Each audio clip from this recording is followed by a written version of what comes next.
here at High Output Canton with High Output Academy and Women in Film and Video New England, and I'm Mel Nesteruk, and I am a gaffer. I went to school for software engineering and for photojournalism. I worked as a software engineer for, I think it was about 3 years out of school. And I don't think I knew what I wanted to do at that point. I knew I loved photography, I could code, and I thought that was fun. So I was like, let's try this as a job. During COVID, the whole thing kind of just blew up, and I'm a people-oriented person, and I found out, I was like, I'm working from home and I can't go to the office, I can't talk to people, and I was sort of miserable. An old friend of mine who's in music invited me to come onto her music video set and do stills.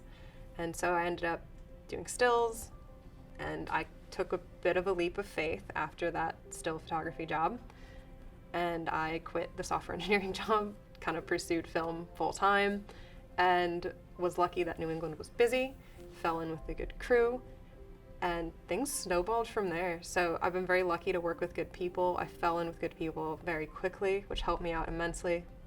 Kind of left software engineering behind, but would not take back the time that I spent doing it at all. A friend of mine recommended me to a really good grip in the area, Georgia, and I ran into a key grip that knew Georgia and introduced myself. A couple weeks later, they were looking for additionals. It happened to be really busy in Boston at the time, which is not always the case, but I was lucky. They brought me onto a movie, and I was so green. I didn't know what C-stand was. Like, I didn't know anything. And I showed up, and their best, did not let me off the truck. Stay on the truck, learn the gear. Took that time, took like 2 weeks to learn gear. And then eventually it's like, okay, you can carry things to set. I stayed in the back of the truck, and the electric truck was parked next door, and I just ended up talking with the best for that crew, and he was like, you have any interest in working in electric? And I was like, I kind of think I do. The next show, they were busy. Gaffer called me, goes, my guys are tired, you want to come on the show? I was like, yeah, absolutely. And so I ended up jumping on that and was able to learn so much from working with them, and ended up just clicking with them, and then, continuing to get calls. A lot of times I'd familiarize myself with people on the call sheet via social media. So when I showed up on set, I kind of knew who big players were and what they looked like. So being prepared to come on set and know who you're working with helped me a lot. And then just being kind to everybody, no matter what role you're in on set. Be kind to anyone around you, because you just never know when someone's gonna throw your name out for something, or say, hey, I worked with this person and they were in a different department, but they were nice to me. They talked to me, they said hi, they were respectful. So that, I think, helps a lot when you're on set, to network with the people, not just in your department. Everyone's a potential network.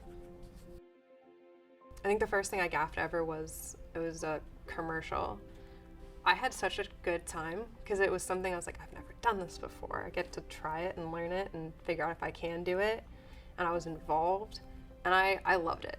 That was one of my favorite things, because I was winging it a little bit, and I look back on that very fondly, to be like, I've come a very long way from there gaffing, but I enjoyed winging it the first time and figuring out what I was doing and learning a new skill, and I hope I kind of bring that to every set that I'm on in the future too, is that I am excited to be here. I'm excited to do my job.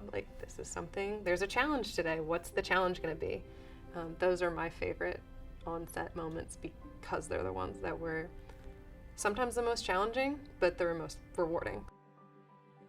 The advice I'd give to somebody who's looking to work in film and has no experience is, don't let that stop you at all. The first movie I worked on was a fairly big budget movie, and I somehow blindly stumbled my way onto that set and didn't know anything, but I showed up and I was willing to learn. I wanted to be there. I wanted to be there so bad. I thought that was the coolest thing in the world, to be a grip. Your first job probably won't be the one that you're in the middle of everything for. In all likelihood, and I'll use my example, you might be stuck in the truck for 2 weeks. Use that. You kind of earn and you work your way up a little bit. But if you're in the truck, okay, learn the gear. If you're a PA, or if you are just hanging out in the background, great, take that opportunity to watch what everyone's doing. See what people are doing on set. See what the people who know what they're doing, watch them. Pay attention. Don't be on your phone, because people do notice, especially as a PA.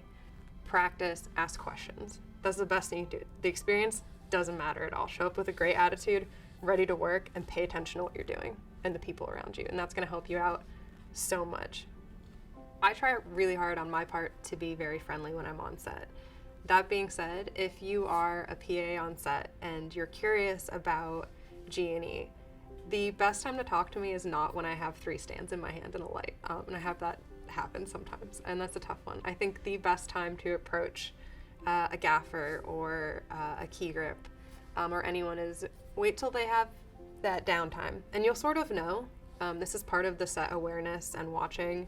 You'll know, okay, the gaffer kind of has a minute right now. Or if you're a PA and you see an opportunity to jump in and you've been watching the department and they look like, oh, well, maybe they have a couple extra sandbags that they could use somebody to help with. Look for those opportunities too.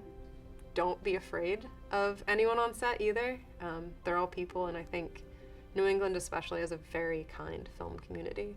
I think a lot of people on film sets really like their job and are happy to talk about it. So you can come up to somebody setting a light if it looks like they're not slammed. Just be like, hey, I'm curious. Can you tell me a little bit about what this is and what you're doing? And use that as a nice little opener to talk to somebody that you may not have met before. So my relationship with women in film, I've been a member, I think, at least 2 out of like the 3 years I've really been working. The membership with WIFVNE, the biggest one is jobs.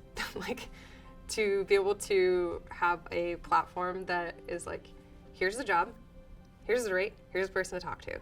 That's very clear. It doesn't always happen. The other thing, like I said, is just meeting people, meeting other women, being able to talk to people and be like, what is your experience? Maybe you need a gaffer. Maybe it's just good for me to learn about what other people are doing on set. I think there can be a different dynamic sometimes when it's a group of women versus a group of men. And to have a space for women that helps women figure out how to work on set, how to get into the industry, is really important, especially in what is like a male-dominated field like G&E. It can be really hard if you're the only woman, and the connections I have to other women that work in G&E have been so important, because sometimes you just need to call somebody and be like, am I crazy? Like, this happened to me today and I can't tell if it was because some weird sexist vibes or if it's just I was in a bad mood. And to have people that you can talk to in that way is so important. Have honest conversations with people. Not always, but sometimes people tend to, they help out people that look and act like them. And a lot of times if you have, maybe an older white male who has been doing something for a long time, they may often turn to, the person I'm going to bring up is going to be another white male that's younger. And I think breaking that barrier has a lot to do with getting women on sets and getting minorities and any other groups on set, making set a diverse place. And women in film helps with that immensely. It's very unusual that people immediately assume I'm a gaffer in G&E. I have probably been thought of any other position on set versus actually gaffer. I've had people not in my department who don't know who I am tell me how to do my job. That's not an unusual one. Actually, it's very common. I have had people assume I can't carry heavier things, even though that is, again, part of my job and something I'm very capable of doing. I don't think too much about being like a woman on an everyday basis. So it's always a surprise to me when it's a big deal to people on set, and it very often is, even if it's a good thing. I'd like it sometimes to be something where I can show up on set as a gaffer and no one's surprised to see a woman in that role. That would be a really nice thing, but it doesn't happen all that often.